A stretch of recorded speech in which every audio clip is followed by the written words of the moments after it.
The worst feeling of recording a video is when you're 80% of the way through and you realize you didn't hit the record button on the camera. And that just freaking happened to me. And okay, we'll do this again. Whatever, we'll do it again. Back to the top. Having a plan is great. I love having a plan. I plan what I'm going to do on my weekends. I plan what I'm going to do at work. I even plan what I'm going to do after work. But there is such a thing called overplanning, and many people do it, and it's not a good practice to get into. Some people love to plan things out and meticulously follow that plan. I'm not one of those people. If you look at the plans that I make, they're just bullet points in a journal, in Notion, maybe some reminders app. I don't plan too far into the future, and I don't plan into too much detail. A lot of people tend to overplan things when they're getting started on something new. This is especially true if you're getting started on a big project and had a recent burst of motivation. And first timers to that feeling of working on a big project or having that recent burst of motivation tend to either go in with no plan or overplan. And both of those things are just as bad. In this video, we'll be talking about reasons overplanning is a bad thing and what you should be doing instead. And although a lot of the examples I'll be talking about apply directly to the software engineering world or startup founders, there's still a lot of good information for anybody who's working on any project. So sit back and make sure to listen up. But before we dive in, I'm going to stick with the channel tradition of asking you to hit the subscribe button and also hit that like button for the YouTube algorithm if you like this video. I really enjoy making these kinds of videos that are hopefully helping you out. And yeah, if you like them too, make sure to subscribe for more great content and to stay up to date.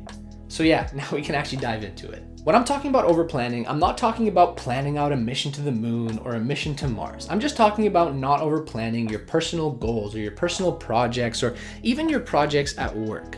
Overplanning, in my opinion, is a waste of time. And although I do think you should still be planning things out to know a general path forward, you don't know everything that lies ahead. And that brings us to our first point, and that is plans can and will change. What you planned on taking a week might take you 3, and what you planned on taking 3 might only take you a week. And because of this, don't plan too far into the future. And also don't plan into too much detail because those details will probably change as well. In the business world, and especially the software world, people and companies are starting to realize that overplanning is not a good idea. There is this concept for planning out projects called the waterfall model, in which you pretty much break down projects into these linear sequential chunks where each chunk or phase depends on the deliverables of the previous one. This model is still widely used today, but it's being overshadowed by its younger, cooler brother called Agile. Agile is an iterative, term-based approach to working on projects. It mainly focuses on delivering smaller chunks of meaningful value where you constantly shift what you work on based on the feedback you get for the previous chunk. There are pros and cons to both of these models, but Agile has been the talk of the town for the past little while, and that's for good reason. It emphasizes rapid development, iteration, and the ability to pivot if your plans don't go to plan. See what I did there? The waterfall model is usually the model where you tend to overplan. And if things start going poorly and you start missing deadlines, that's going to start to snowball and it's going to push back a lot of the pieces of your project. If you're planning a year, even a few months into the future, you don't know how many of those plans are going to change by the time you get there. So only plan with at least some detail for the short term and keep these general plans for the longer term. In Agile, you only plan for 2-week sprints. You know what your next sprint will focus on, but you don't specifically plan for it until you are finished the current one. This is nice because if your plans change, it's really easy to reorganize and pivot. So why am I talking about Agile versus Waterfall in a video about overplanning? Well, I'm gonna have a video about these out in the future, but for now, it's because I want you to get in the Agile mindset. I want you to realize that things will change. And if you're overplanning your entire project, you'll most likely get burned by it in the future by missing a deadline, and then it's snowballing out of control. Another reason why you shouldn't be overplanning is that you can't plan for roadblocks. While you're working on a project, you'll most likely experience many roadblocks, and you can't plan for those. If you think back to what we were just talking about in terms of waterfall versus agile development, roadblocks really mess up the plan for waterfall development because all of the pieces were perfectly aligned in the first place and it's really hard to move them around. Okay, so another reason why overplanning is a bad thing is that overplanning can be considered a form of procrastination. Oftentimes when you're about to start a big project, you may not know where to begin or how to approach it, and you end up over planning just to stall a little bit.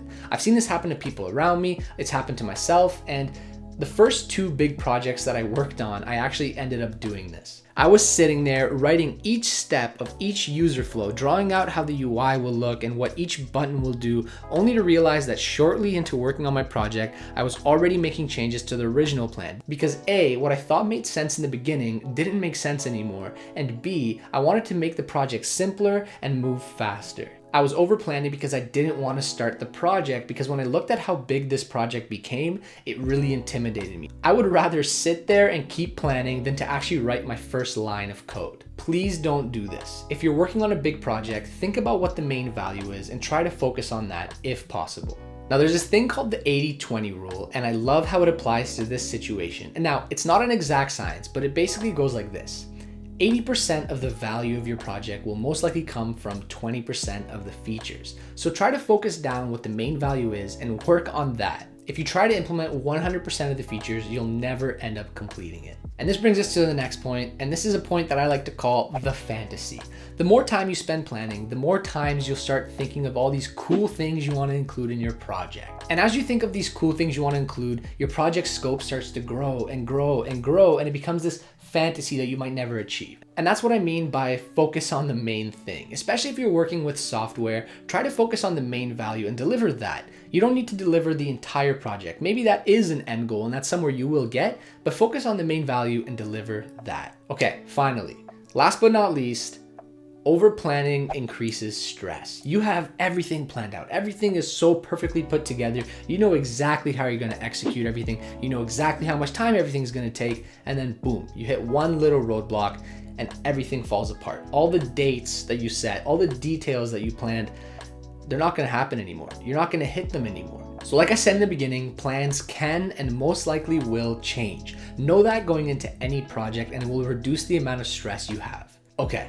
That was a lot of reasons why over-planning is a bad thing. So how should we be planning our goals, projects, or tasks to avoid all these previously mentioned issues? Well, firstly, and this one I've mentioned a bunch of times, is don't sweat the tiny details. These tiny details definitely matter in the end, but try not to worry about them until you're working on something that is somewhat related to them. It's like I said earlier, when I was working on my first big projects, I was trying to plan every little detail, and at the very end, most of them changed and I just ended up wasting a ton of time. So don't even consider it as avoiding over planning, consider it as avoiding wasting time. Okay, next, we already talked about this as well, and that is approach things with the agile mindset. Going into your project, you should know and expect that your plans will change. Things won't go as expected, and certain things that you deemed important in the beginning won't be important once you get going. So don't be afraid of iteration and having a loosely defined schedule for how you will approach things. Try to have an end goal in mind and even set a date for when you want to finish it. But having an agile mindset will allow you to shift things around to better achieve that goal.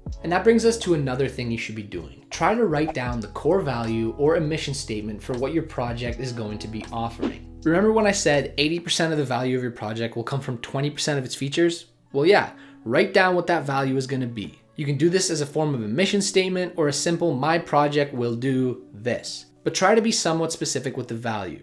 And don't just write it down and let it collect dust in some notebook. Keep referring back to it as you're having your planning sessions or thinking of new tasks. And that brings us to the last thing you should be doing to try avoid over planning that I'll be talking about in this video, and that is set a time frame for your planning sessions. When you get into planning out a project, try to limit the amount of time you spend planning. This will help you stay focused and will also reduce the chance of your project ballooning out of control. Anyways, thanks for liking my video. Hopefully you got some useful information out of it. I really enjoy making these kinds of videos. So if you liked it, make sure to hit the like button. And if you want to stay up to date for more great content, make sure to subscribe. And until next time, stay motivated.